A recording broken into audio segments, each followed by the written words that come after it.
जय Hind friends, assistant loco pilot previous year question का अगला सेट देखते हैं। पहला क्वेश्चन द्विघात समीकरण से संबंधित है। क्वेश्चन है, यदि समीकरण एक्स स्क्वायर प्लस के एक्स प्लस के इक्वल टू 0 के मूल आवर्ती हो तो के का मान क्या होगा। ठीक है, आवर्ती का मतलब हुआ कि d इक्वल टू 0। डी विभेदकर या विवेचक कहलाता है। d बराबर होता है B square minus 4ac equal to 0। ठीक है, तो सबसे पहले हमें ए बी सी की वैल्यू ज्ञात करनी पड़ेगी। द्विघात समीकरण का स्टैंडर्ड फार्मूला होता है a x square plus b x plus c equal to 0। ठीक है, इससे दी हुई समीकरण की तुलना करेंगे तो ए बी सी की वैल्यू निकल जाएगी।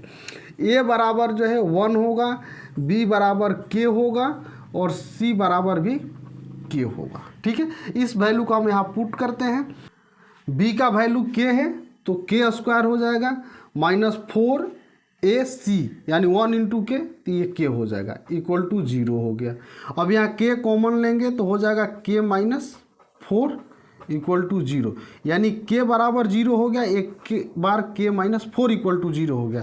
तो पहला जो वैल्यू आएगा के इक्वल टू 0 आएगा, दूसरा के माइनस 4 इक्वल टू 0 होगा, तो ये हो जाएगा के बराबर 4। यानी के का मान जो है 0 भी हो सकता है और 4 भी हो सकता है। ठीक है, नेक्स्ट क्वेश्चन है, पी क्यू आर ऐसे पाइप है जिनके माध्यम से एक टैंक में क्रमशः बिलियनों ए बी और सी का निर्वहन होता है। यदि पी क्यू आर क्रमशः 30 मिनट 20 मिनट और 10 मिनट में भर सकते हैं। जब टैंक खाली होता है और सभी तीनों पाइप खोल दिए जाते हैं तो 3 मिनट बाद टैंक में सी बिलियन का अनुपात कितना होगा। ठीक है, इसमें 3 पाइप है पी क्यू और आर। इससे निर्वहन होने वाला बिलियन ए है, इससे बी है और इससे सी है। पी पाइप जो है 30 मिनट में अकेले भर सकता है, क्यू पाइप जो है 20 मिनट में भर सकता है और आर पाइप जो है 10 मिनट में भर सकता है। ठीक है, इसका एलसीएम लेंगे और वो टोटल वर्क हो जाएगा। तो एलसीएम इसका 60 होगा। इसमें डिवाइड करेंगे तो 1 मिनट में उसका वर्क निकलेगा। 60 में 30 से डिवाइड करेंगे तो ये 2 बार में जाएगा। 20 का डिवाइड इसमें लगाएंगे तो ये 3 बार में जाएगा। इस 10 का लगाएंगे तो ये 6 बार में जाएगा। 1 मिनट में जो है 2 3 5 6 11 काम होगा। यानी तीनों मिल के एक साथ काम करेंगे तो 1 मिनट में 11 काम करेंगे। कह रहे कि सी का अनुपात ढूंढना है तो सी 3 मिनट में कितना काम करेगा, 6 गुणे 3। ठीक है, तीनों मिल के कह रहे हैं तो 11 गुणे 3। ठीक है, टोटल के सापेक्ष में निकलेगा तो ये कट जाएगा, यानी 6/11। एक चीज़ इसमें कॉमन है कि सभी पाइप जो है 3 मिनट तक काम कर रहे हैं, तो तीसरे मिनट की निकालने की ज़रूरत नहीं है। जो रेशियो यहाँ पर आएगा वो तीसरे मिनट में भी होगा, 5वें मिनट में भी होगा, 10वें मिनट में भी होगा। तो इसका राइट आंसर क्या होगा, 6/11। ठीक है, कारण कि ये भी 3 मिनट काम कर रहे हैं और जो तीनों मिल के हैं वो भी 3 मिनट तक काम कर रहे हैं। ठीक है, क्वेश्चन है, किसी वृत्त की एक चाप की लंबाई वृत्त की परिधि की 2/9 है। वृत्त के केंद्र पर चाप के द्वारा बनाए गए कोण की माप डिग्री में क्या होगी। ठीक है, यहाँ करें कि वृत्त के चाप की लंबाई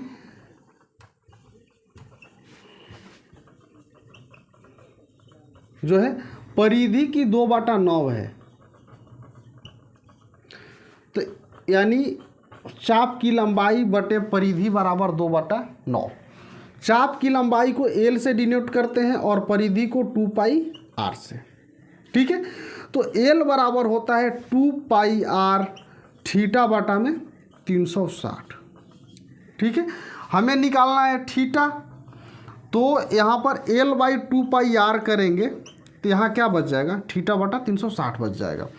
तो यहाँ लिख देंगे 2/9। ठीक है, 9 से ये 40 बार में जाएगा, यानी थीटा बराबर 80 डिग्री इसका राइट आंसर है। नेक्स्ट क्वेश्चन है, एक आदमी यदि 4 किलोमीटर प्रति घंटा की चाल से चलता है तो उसकी रेलगाड़ी 1 घंटा पहले छूट जाती है।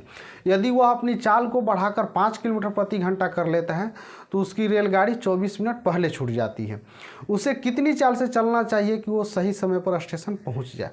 तो इस क्वेश्चन में हम सबसे पहले उसका डिस्टेंस निकालेंगे कि टोटल डिस्टेंस उस कितने दूर चल रहा है। ठीक है, तो डी बराबर होता है S1 इंटू S2, यानी दोनों स्पीड का गुणनफल और दोनों स्पीड का अंतर बटे में होता है, गुणे होता है T1 माइनस T2 अब बटे में 60। ये 60 कब होगा? यदि जो समय है वो मिनट में दिया हुआ है।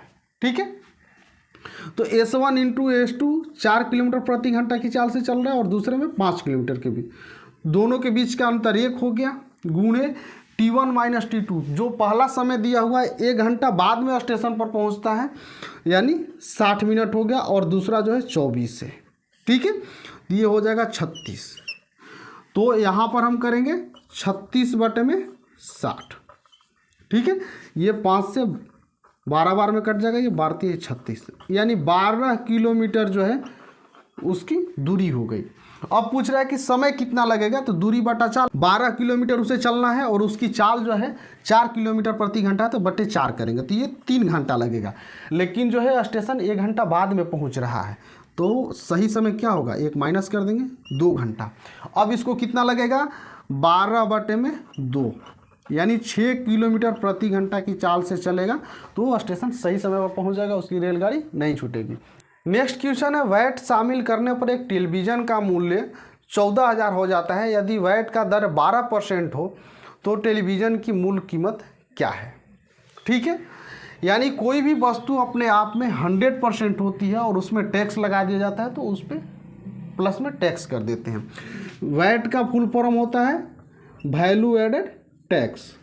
ठीक है, उस पर टैक्स लगा दिया गया है, यानी कोई 100 की वस्तु थी उसमें 12% टैक्स लगा दिया है, यानी 112 हो गई है। ठीक है, 112 का मूल्य जो है दिया हुआ है 14,000। ठीक है, और हमें उसका ओरिजिनल मूल्य निकालना है तो गुणे 100 कर देंगे। ठीक है, अब ये 14 से कितने बार में कटेगा, 8 बार में कटेगा। ठीक है, 8 चौका 32, 2 इकाई अंक आ रहा है।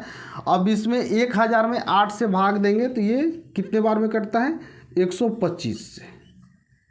ठीक है, तो 125 गुणे 100 यानी 12,500 टेलीविज़न की मूल कीमत होगी बिना टैक्स के।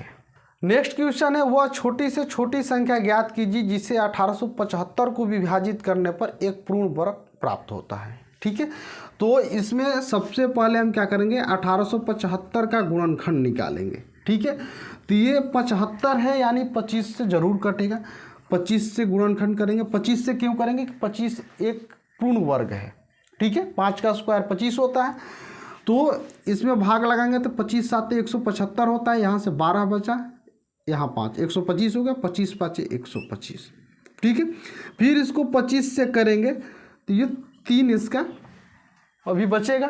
ठीक है, यानी 3 से इसमें भाग लगा देंगे तो ये संख्या पूर्ण वर्ग बन जाएगी, यानी 3 इसका राइट आंसर है। नेक्स्ट क्वेश्चन है, एक समानांतर चतुर्भुज का आधार उसकी ऊंचाई से 2 गुना है। यदि समानांतर चतुर्भुज का क्षेत्रफल 392 वर्ग मीटर है तो उसकी ऊंचाई कितनी होगी? ठीक है, समानांतर चतुर्भुज का एरिया बराबर होता है आधार गुणे ऊंचाई।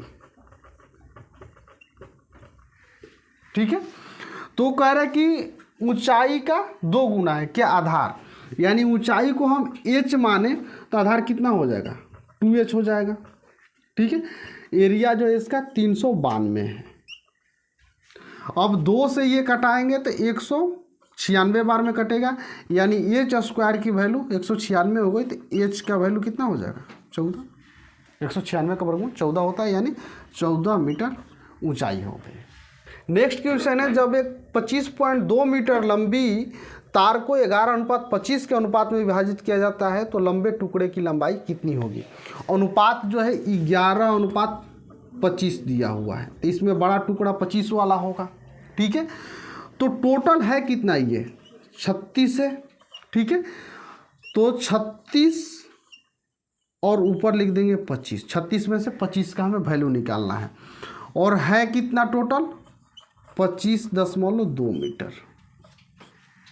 ठीक है, अब पॉइंट हटाएंगे तो ये बटे में 10 हो जाएगा, ये 36 से 7 बार में कटेगा, 7 42 इकाई अंक 2 होता है। ठीक है, तो 25 7 हो गया 175 बटे में 10, यानी 17.5 मीटर बड़े टुकड़े की लंबाई होगी। यहाँ पर दिया हुआ है क्वेश्चन में ए यूनियन ब्रैकेट में बी इंटरसेक्शन सी, ठीक है। यूनियन हो गया, जैसे एलसीएम हम लेते हैं तो सभी को लिख देते हैं। इंटरसेक्शन हुआ जस्ट महत्तम समापवर्तक HCF, ठीक है, यानी जो मिलेगा वो हम लिखेंगे। तो ये बंटन नियम, यानी सभी को बांट देना है अलग अलग, यानी ए यूनियन को एक बार बी से गुणा करेंगे, एक बार ए यूनियन को सी से गुणा करेंगे, तो ए यूनियन बी हो जाएगा, ये एक तरफ हो गया, ठीक है। अब बीच में क्या बच गया, इंटरसेक्शन, ठीक है। अब ए यूनियन को सी से करेंगे तो ए यूनियन सी हो गया। नेक्स्ट क्वेश्चन है, यदि समद्विबाहु त्रिकोण के दोनों बराबर कोण तीसरे कोण से दोगुने हैं तो तीसरे कोण की माप क्या है। समद्विबाहु त्रिभुज में दो कोण बराबर होते हैं, तीसरा कोण भिन्न होता है। तो मान लीजिए कि तीसरे कोण की माप x है, तो पहले और दूसरे कितना हो जाएंगे 2x, और ये भी 2x, दो बराबर होता है। तीनों को जोड़ने पर कितना होता है 180 डिग्री, ठीक है। 2 2 4 1 5, तो x बराबर क्या हो जाएगा 180/5, ये हो गया 36 डिग्री, ठीक है। यानी तीसरे कोण की माप जो है 36 डिग्री हो गई। मिलते हैं नेक्स्ट वीडियो में, तब तक के लिए धन्यवाद।